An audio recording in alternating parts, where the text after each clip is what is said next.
ये students question number 17 extra question I am reading, text book का question है, मैंने आपको फोटो भेजा है उसका.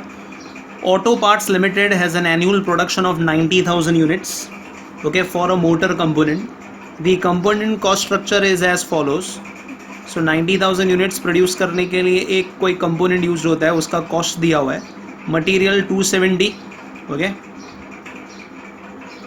लेबर 180, उसमें 25% फिक्स्ड है. Expenses variable and fixed, variable per unit और फिक्स दिया हुआ है, टोटल दिया हुआ है.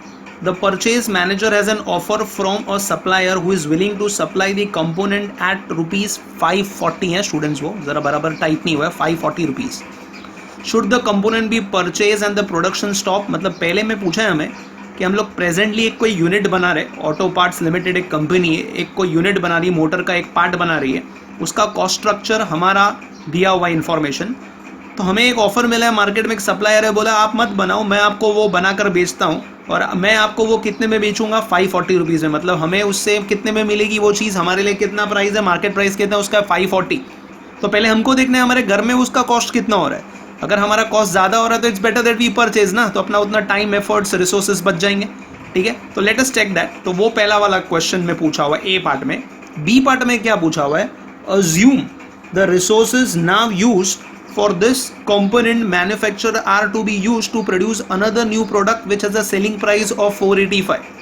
okay, समझ लो, मान लो अगर ये जो यूनिट आप बनाते हैं वो यूनिट आप नहीं बना रहे और वो रिसोर्सेज आप डाइवर्ट कर रहे एक नया यूनिट बनाने में, जिसको आप मार्केट में ₹485 पे सोल्ड कर सकते हो, उसका सेलिंग प्राइस है.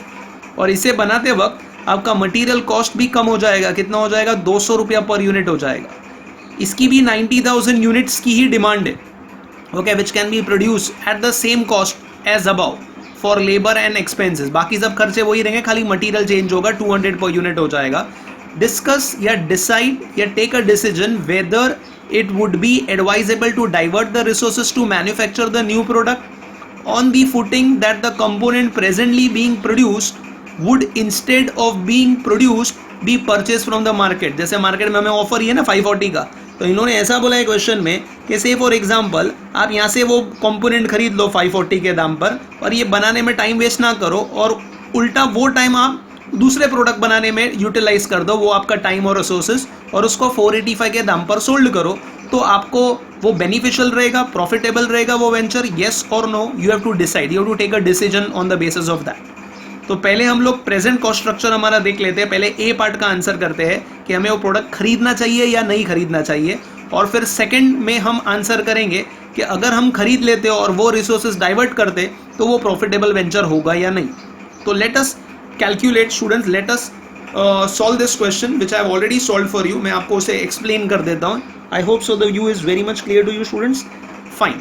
Statement showing variable cost and purchase cost of the component used by the auto parts. Material 270 है, 90,000 यूनिट्स का है, तो मल्टीप्लाई करेंगे तो आपको अमाउंट मिल जाएगा. लेबर 75% वेरिएबल है, 25% फिक्स्ड है, ओके. तो वो फिक्स पार्ट तो हमें लेना नहीं है, बिकॉज फिक्स पार्ट हम यूनिट बनाए या ना बनाए हमको उतना रेंट तो देना ही होगा. जैसे प्रेजेंटली अपने लेक्चर्स नहीं भी चल रहे तो have to pay the rent to the owner, so that remains fixed. तो इररिस्पेक्टिव प्रोडक्शन करे या ना करे, fix cost always remain same, okay.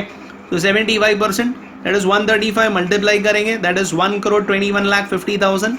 Expenses is 90 per unit. Question में सब इन्फॉर्मेशन इधर दी हुई है, राइट. मैंने ये सब इन्फॉर्मेशन यहाँ से यूटिलाइज कर दी है, ठीक है.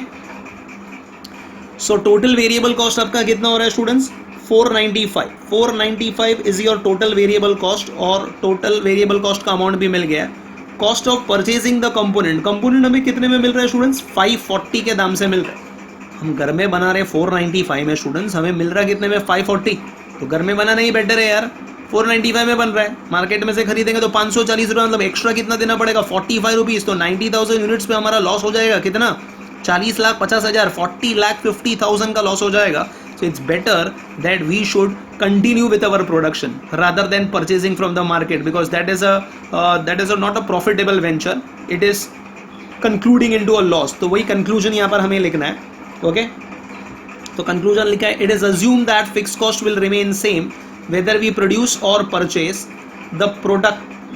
Hence our decision will be on variable cost. इसलिए हमने variable cost ऊपर calculate किया है. Since variable cost is less than the purchase cost, therefore company should produce the product and not to purchase.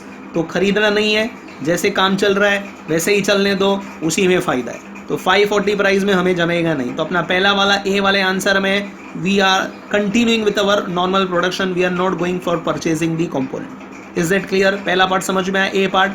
अब बी पार्ट में आपको क्या पूछा हुआ है स्टूडेंट्स? बी पार्ट में आपको पूछा हुआ है कि whether the product which you are purchasing, which you are producing, let it be purchase, उसे खरीद लो और वो रिसोर्सेज आप डाइवर्ट कर दो दूसरे प्रोडक्ट में जिसको आप सोल्ड कर सकते हो. कितने में?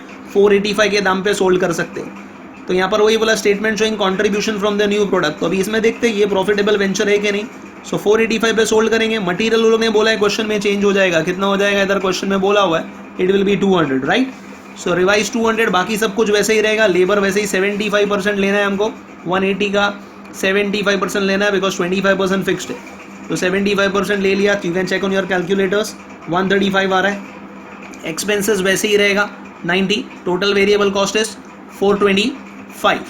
Okay, sales minus variable cost gives us contribution. तो कंट्रीब्यूशन पॉजिटिव आ रहा है. 60 रुपीज का प्रॉफिट होगा नया प्रोडक्ट बनाकर बेचोगे तो. बट नया प्रोडक्ट बनाकर बेचोगे तो पुराना रिसोर्सेज ट्रांसफर होगा जब बनाओगे ना. तो पुराने के लिए क्या करना पड़ेगा हमको? मार्केट में से खरीदना होगा. और वो मार्केट का दाम कितना बोला था, याद है आपको? 540. और हमारा वेरिएबल कॉस्ट कितना था of the existing product? Do you remember? मैंने आपको कैलकुलेशन इधर दिखाया. 540 वॉज द कोटेड प्राइस और हमारा वेरिएबल कॉस्ट कितना था? 495. तो हमें तो लॉस हो रहा है 45 का. 540 माइनस 495. बट स्टूडेंट्स यहाँ पर भले 45 का आपको लॉस हो रहा है, बट आपको ये बनाने में तो 60 का प्रॉफिट हो रहा है ना. आपकी रिसोर्स डाइवर्ट हो रही है. मतलब कंपेयर करो तो नेट प्रॉफिट 15 रुपया पर यूनिट का हो रहा है. और 90,000 यूनिट का इंफॉर्मेशन हमें दिया हुआ है, 90,000 यूनिट्स बनानी है.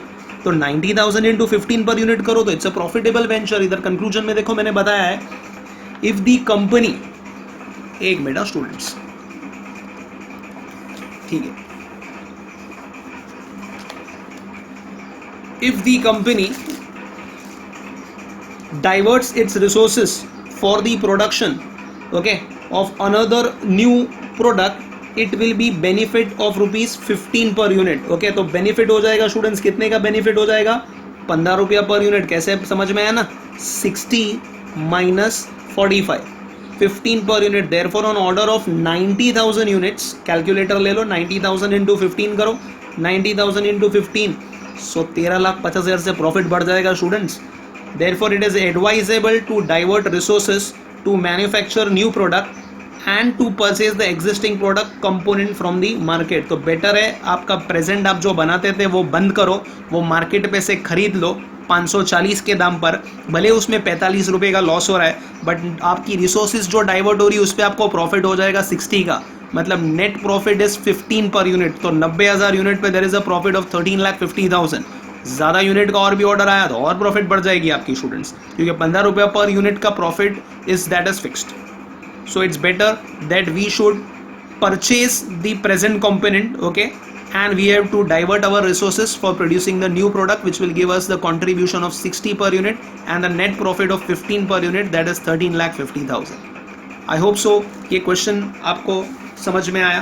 तो ये टेक्स्ट बुक का एक क्वेश्चन था स्टूडेंट्स, एक अच्छा क्वेश्चन था, मैं देख रहा था तो अपने शीट में नहीं था, that is why I have included the question.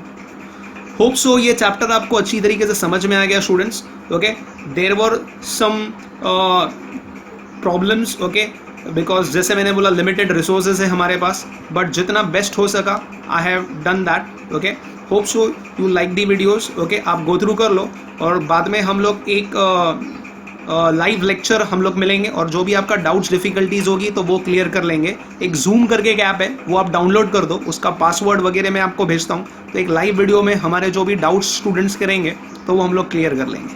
ठीक है students, all the best. Please practice thoroughly, write the solutions and practice it. Remaining topics के वैसे ही वीडियोस मैंने दूसरे टीचर्स को भी बोला है उनके टॉपिक्स के प्रिपेयर करने में. जैसे जैसे जो वीडियोस मेरे पास आएंगे I will be sending to you. Okay students, bye, all the best.